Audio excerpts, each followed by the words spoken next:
Morning, everyone. I'll call this meeting of the Planning and Economic Development Committee for Tuesday, November 5th, 2024 to order. Madam Clerk, can we have a roll call, please?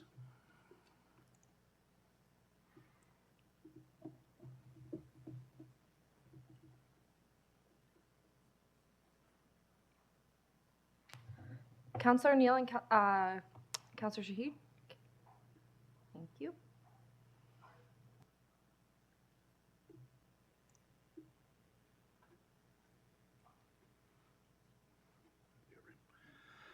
Okay, are there any declarations of pecuniary interest? Seeing none, can I have a motion to adopt the minutes from our meeting on October 1st, moved by Councillor Kerr, seconded by Councillor Shahid. Any comments, questions, or otherwise? Then, because there's more members online than in the council chamber, I'll ask if anybody's opposed. That way, people online can speak up. Hearing nothing, then that is carried. There are no statutory public meetings. Councillor Shahid, you have a motion? Over. Sorry. Thank you. Thank you, Chair Chapman. Can we please move number 6 before number 5, please? And Okay, have the so delegation speak Councillor before? Shahid is making a motion to alter the agenda. Yes. To move the delegation from the GTAA ahead of the presentations. Can I have a seconder for that? Councillor Kerr, thank you. Anybody opposed? Hearing none, then we will now move on to, I'll invite the representatives from the GTAA to come forward.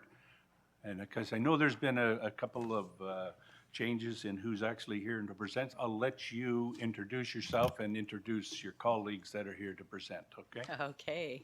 Hello. Thank you, everyone. Thank you, Chair Henry and Committee Chair Chapman, all committee members. Thank you for welcoming us here today. My name is Karen Mazurkowicz. I'm the Vice President of Stakeholder Relations and Communications for Toronto Pearson, and I have with me today Toronto Pearson's Board Chair, Doug Ellingham, the board member nominated by Durham, Johan Van Doff, and Stephen Thomas, who is our Associate Director of Government Relations. So well represented here today. We wanted to give you again today a little bit of an update about airport operations and also a little bit about our growth plans in the next decade or so. And I'm going to go through the slides. I know we're very tight, but I want to go through the slides very quickly on just in terms of how the airport has had yet another strong year. I want to say that we finished very strong this year with 44.8 million passengers went through the airport in 2023. That is about getting close to 90% of the pre-COVID levels. So we're getting very close to where we were. And over 160 international destinations. So again, more routes were added. Pearson is one of the most international airports, one of the most connected airports. I also wanted to talk a little bit about our revenues, which increased by 26.5% to $1.9 billion compared to $1.5 million in 22. And we delivered a consolidated net income of $265 million in 23 and a net income of $72 million versus a net income of $72 million in 2022. So here's a quick, you can see the change in sort of capital investments that's slowly increasing year over year. And we'll be talking a little bit more about growth as well, which is something that we are working towards going forward. The airport performance as well is better than ever.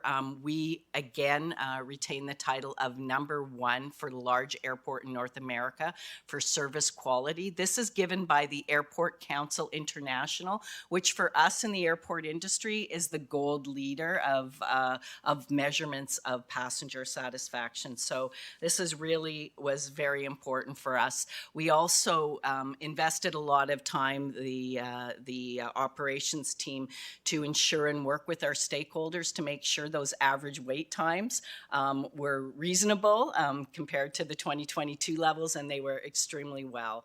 And also what we're hearing from passengers now, 83% of those traveling through the airport are quite satisfied with the services going forward. We also have done incredibly well with as a best employer and our safety culture as well. What's really important, and I think, you know, Durham region is a ways away from the airport, but we have been doing some really interesting polls of late of all Canadians and in these regions as well. And 92% of Canadians believe that a major airport is very important for economic growth. We've done also some polling on support of expansion of Pearson. Again, very high across all political parties and across all municipalities. So I think that's really important to point out. You know, our economic story is the story of growth going forward. What was interesting, we have done some measurements in the past, most recently, and in the last year, we've added 100,000 new jobs in the Pearson region. So it's showing again the importance of this region as well. It is the second, you know, largest employment zone in all of Canada. 1 in 7 jobs in the GTA are located around Toronto Pearson. We support about 50,000 in Pearson alone, but over 500, as I said, in the largest region. And some of the other research we also, and again, how important we are on the supply chain, is that we have the largest concentration of manufacturing in Canada as well around this area with, you know, automotive, aerospace, et cetera. People don't even realize how many aerospace manufacturing are in the region. I wanted just to point that out as well going forward. So in terms of Durham itself, we have 1,500 people from the Durham region actually work in the Toronto region airport, and 33 million of Durham's taxes that we invest into it, and participate about 61 million in Durham's GDP. So it's not insignificant. In terms of what we're here today to talk a little bit about is the urgent need to invest going forward. We're seeing strong passenger growth. We expect it to go up to about 65 million in the early 2030s. There's been some historical underinvestment. So when you have 160,000 passengers coming through an airport every day, you know that there's a lot of wear and tear, and whether it is carpets, toilets, or even our baggage systems, we're working on that. But also most importantly is this is a competitive business. And if any of you have been traveling into America recently, you will have seen, you know, if you've gone through LaGuardia, if you've gone through JFK, you'll have seen some incredible development and growth there as well. It's really important for Canada and for Toronto to develop and reinvest into our airport. So we have now launched something called Pearson Lift, which is long-term. Sorry, I got to interrupt you there because Yeah. your time limit is up. Okay. This is a delegation. Can I have a motion to waive the rules to extend another 5 minutes, please? Okay, thank you. Councillor Shaid, seconded by Councillor Kerr. Anybody in opposition? No? That's fine. Carry on. Thank you. Okay. All right. Well, I'm going to pass it over very shortly now then, given our time limit, to my board members, just to say that we are moving very, you know, into the LIFT program going forward, which is a long-term 10-year investment. We have now started to implement and work with hiring subcontractors, contractors now going forward. So it's moving ahead, and I will like now to pass it along to Doug Ellingham, our board chair, to talk a little bit about what he's dealing with at the airport these days.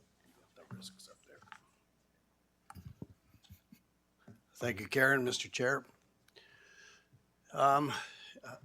You know, there's a lot happening at the airport, as you just heard, and certainly our board is focused on a number of key risks. Relating to the LIFT program, which is a major infrastructure program, obviously our concerns are not unlike concerns at every municipality and region, which is about procurement, it's about competition, workforce, and other relevant topics. And in particular, I certainly lose sleep at night over the issues around workforce. You know, are there enough people in the industry to be able to deliver our program on time and on budget?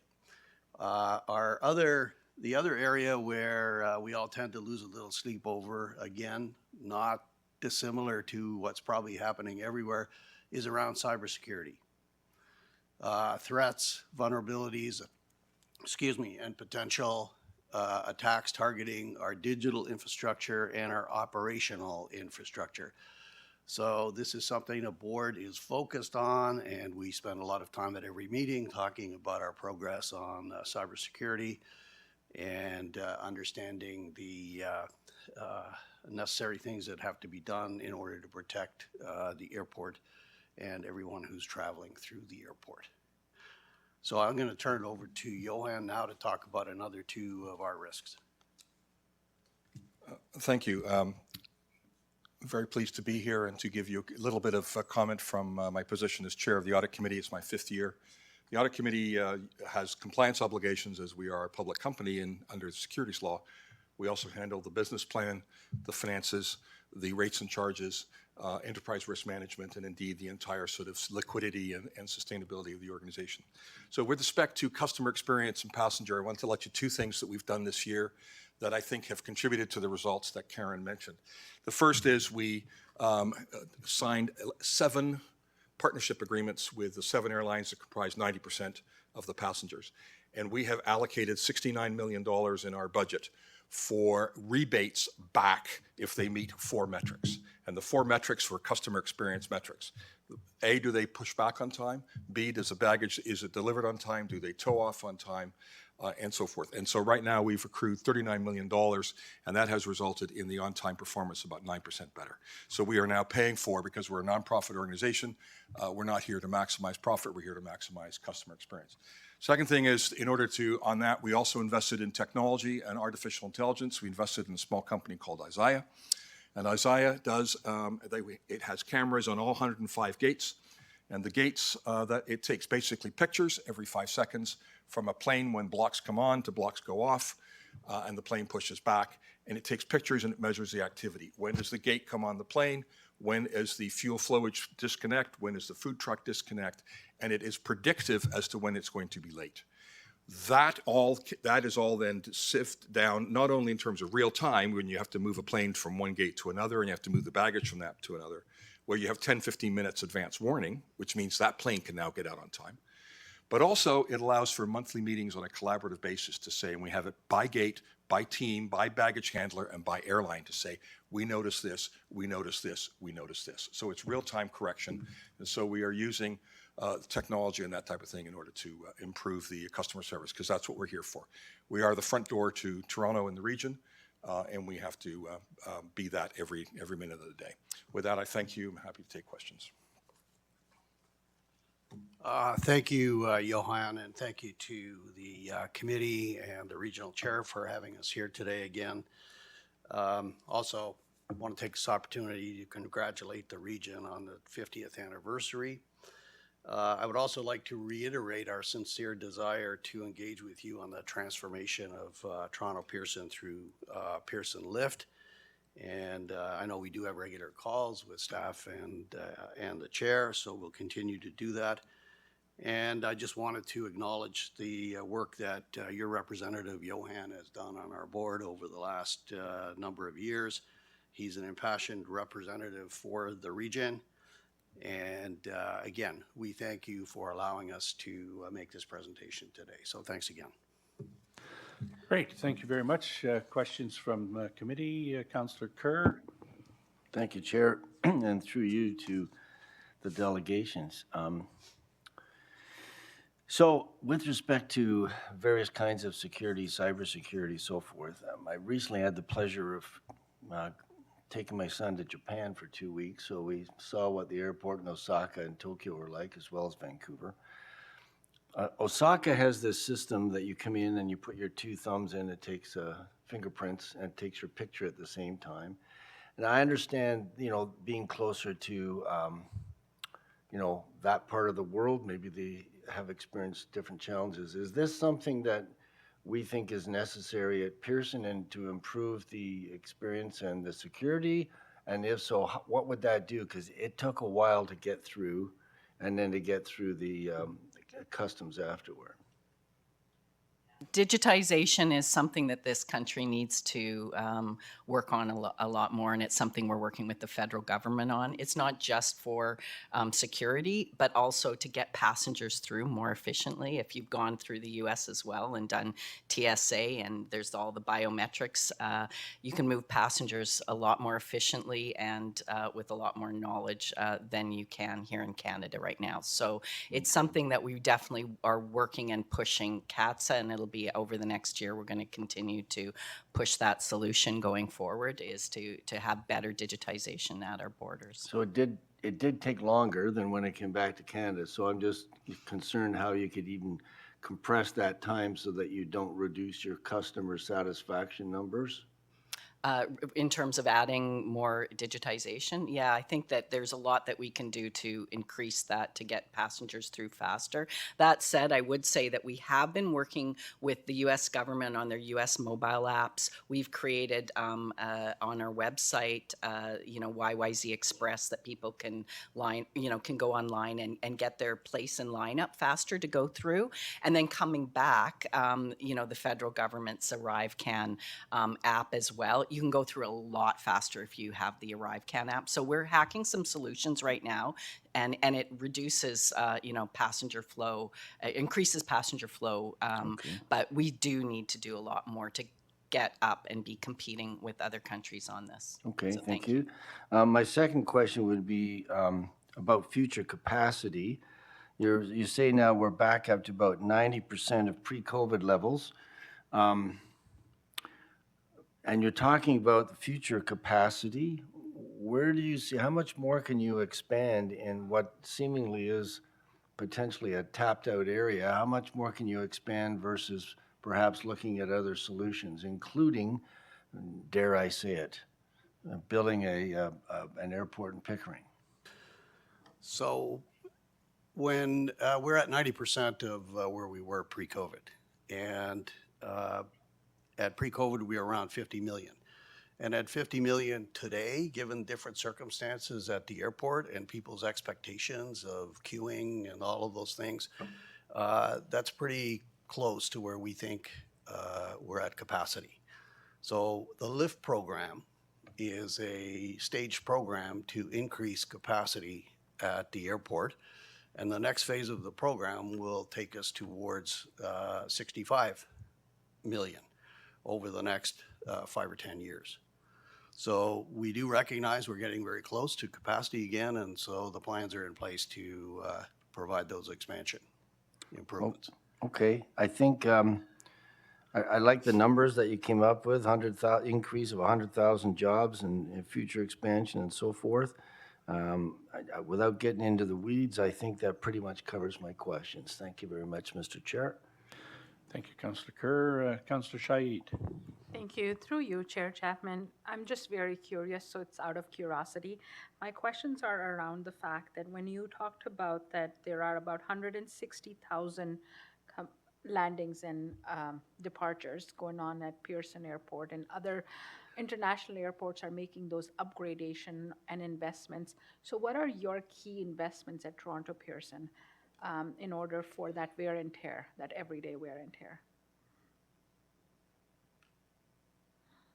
Through the chair to Councillor, the first part of our improvement program is really dealing with elements of the airport that over the last 10 years we've been sweating the assets. So there are improvements as part of the program which look at runway improvements, lighting improvements. We're looking at possible temporary terminal to help us with our expansion program in the future.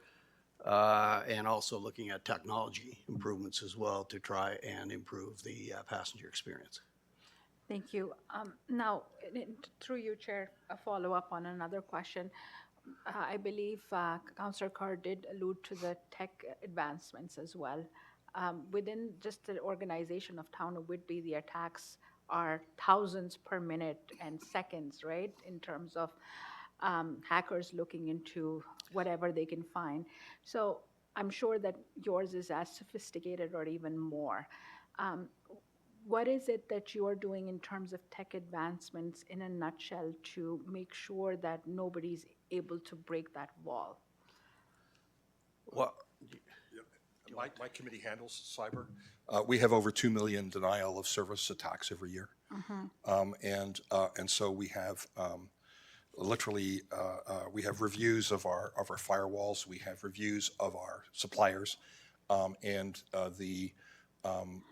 we have reviews of our operating systems. Like we have 53 operating systems as well as IT, which is data, and 53, the lights and the baggage systems and so forth. And so all of that is done on a daily basis, and we get reports as to what they are, as to the additions that they are making every day, and because it comes up every day, and so we have a team that does that. But we have defeated between 2 to 3 million annually so far. Thank you so much. Yeah. Thank you. I really appreciate it. Awesome. That'll be all, Chair. Thank you. There's no further questions, so thanks very much for coming out here, and I'll give you guys another test in January when I fly out, okay? Thanks very much.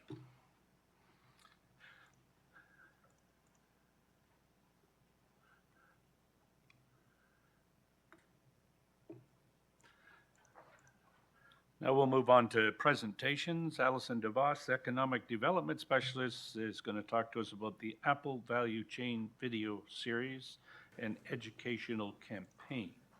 Morning, Alison. Good morning. Thank you, Chair Chapman and committee for having me. It's my pleasure to speak to our Apple Value Chain project and campaign today, the journey of the Durham Region apple from farm to plate. So this educational campaign and video series was developed to raise awareness around the booming business that Durham has when it relates to apples. And we have some pretty fantastic businesses that are involved in getting that apple from our farms to the plates of our community members and beyond. So throughout this project, we created 5 videos, each highlighting a different step in our apple value chain. So first was farming and apple picking. This was filmed at Wilmot Orchards and Algoma Orchards. Next was apple aggregation, packing, and sorting. This was filmed at Algoma Orchards. Next, apple warehousing, distribution, and logistics. This was filmed in Ajax at Gordon Food Service. And then apple retail, which was filmed at Fisher's Independent Grocer in Beaverton. And lastly, apple bakery and value-added apple products, which was filmed at Tyrone Mills.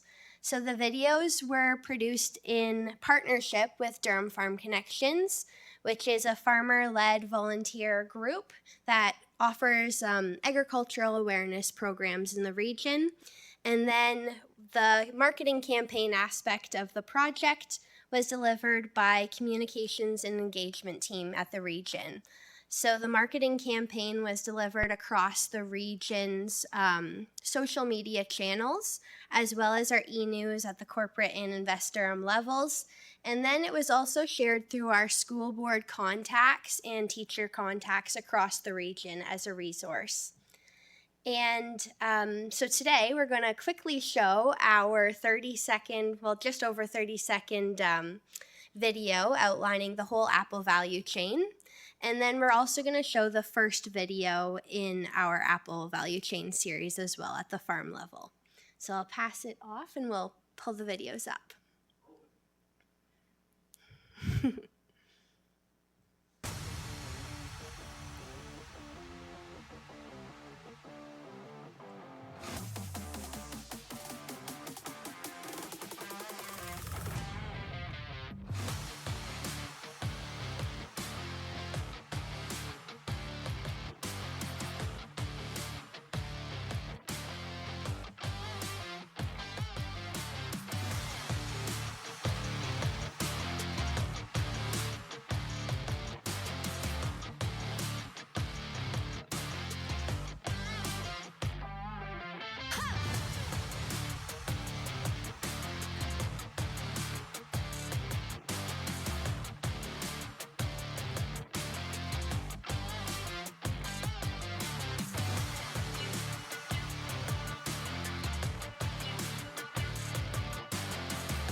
In this video series, you will follow the path of a Durham Region apple on its journey from farm to plate.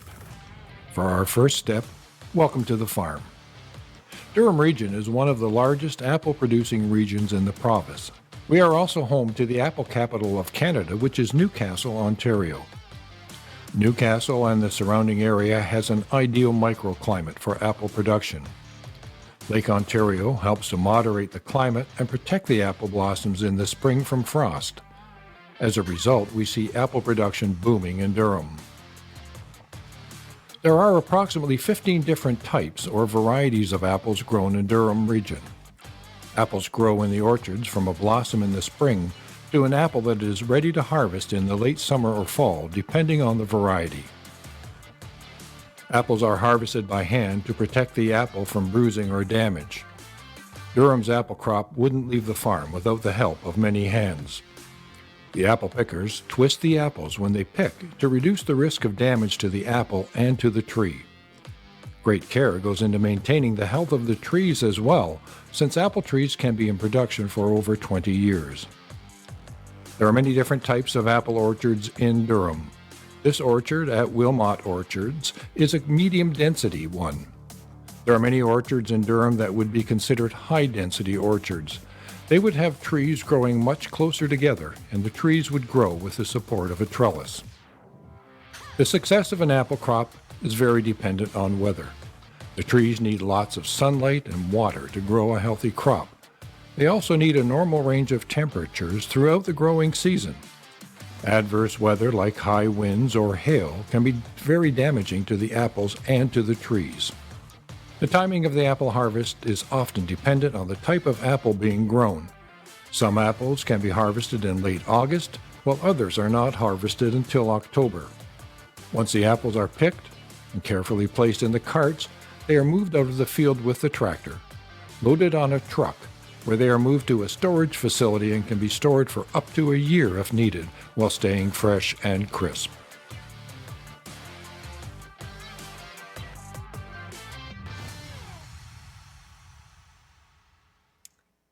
So thank you for watching the first video. Hopefully we've piqued your interest and you'll watch the next In this 4. video series, you will follow the path of a Durham Region apple. And the campaign is ongoing, so hopefully you'll see them on social media and feel free to tune in. And I'm happy to answer any questions if you have any.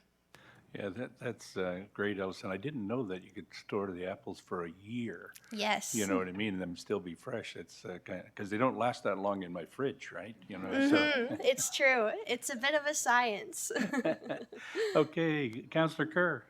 Well, we can't let you go without any questions after such a nice presentation as that, Allison. So when I was a kid, you always see people trying to pick apples by yanking down on them like this.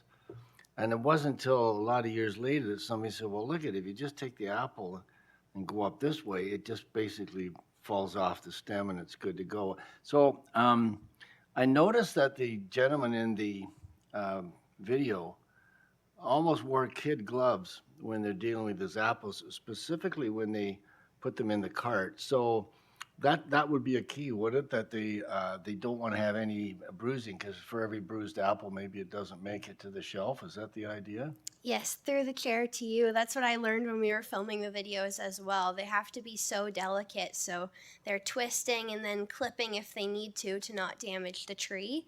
And then they have the special baskets that they hold, which they put the apples in, and they almost have a soft dumping technique that they use when they're putting them in the bins. So that's a huge part. And then if you tune into the second video, you'll see at Algoma Orchards how they're using water to soften the movement of the apples throughout the process. So it's very, a lot of care is taken to the quality of the apples for sure. I can see that. Well, thank you very much for your presentation. It was very educational. I'm glad. Thank you. Okay, Councillor Crawford. Thank you. My father-in-law owned an apple orchard, and little did I know when I said I do that it was a family event. And it is a lot of work, I will say, to own a lot of work to get that apple on the tree to where it's supposed to go without getting bruised, without getting all that. So I think it's very interesting that you've done these videos, this education piece, because so many people just buy an apple in the grocery store and don't realize how much work it took to get it there. So thank you.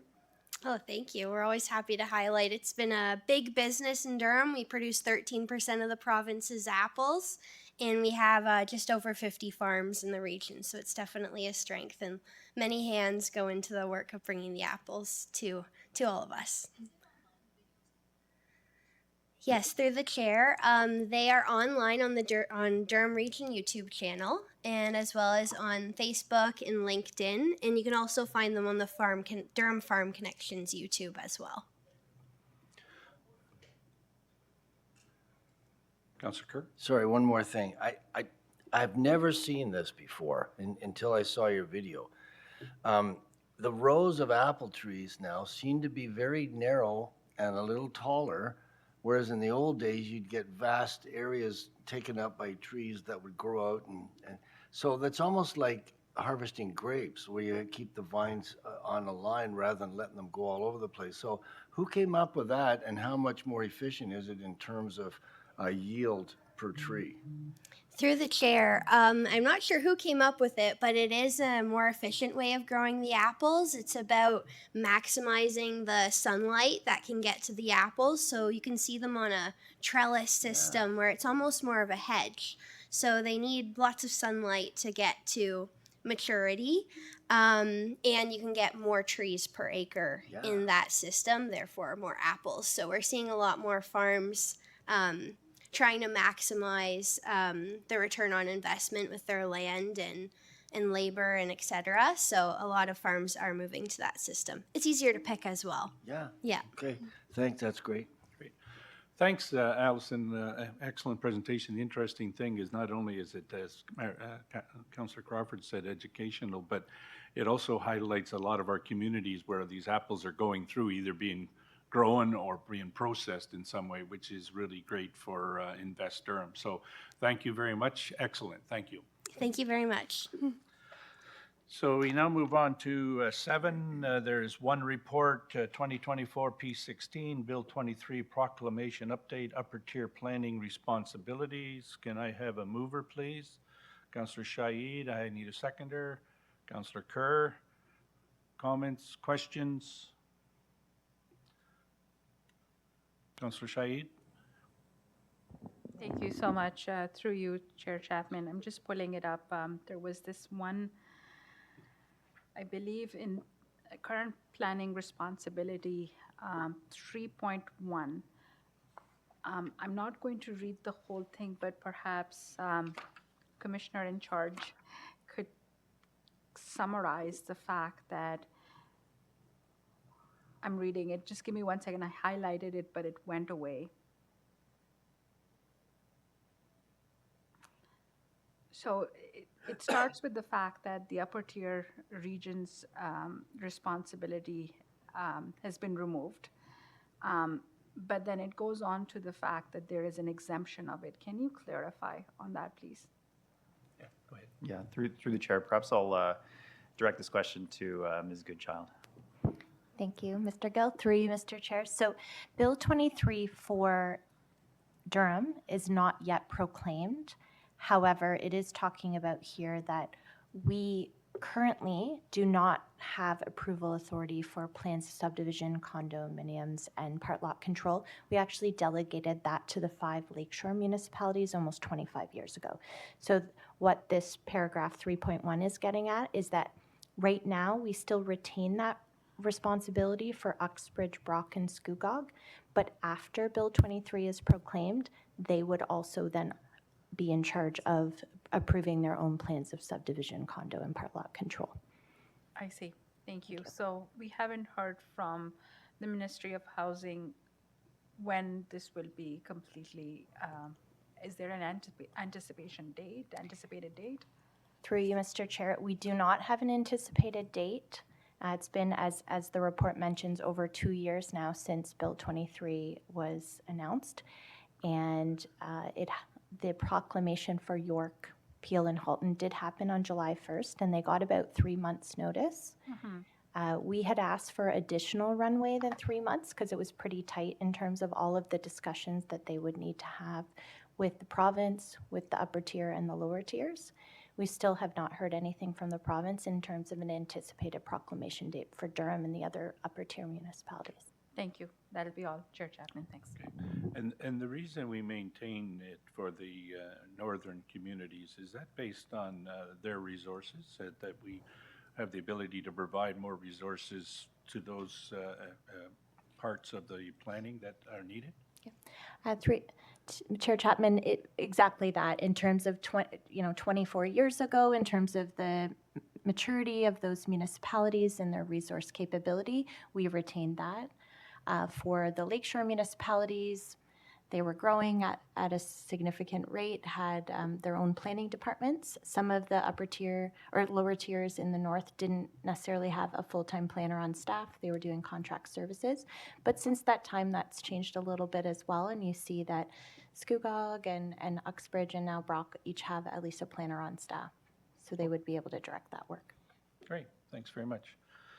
So the recommendation is to receive for information. Is there anybody opposed? No, it's already been moved. Yeah. No, then that carries. We have 2 reports under economic development, Report 2024 EDT 14, GTAA 2024 Annual Update in Pearson Lift, and Report 2024 EDT 15 Apple Value Chain Video Series and Educational Campaign.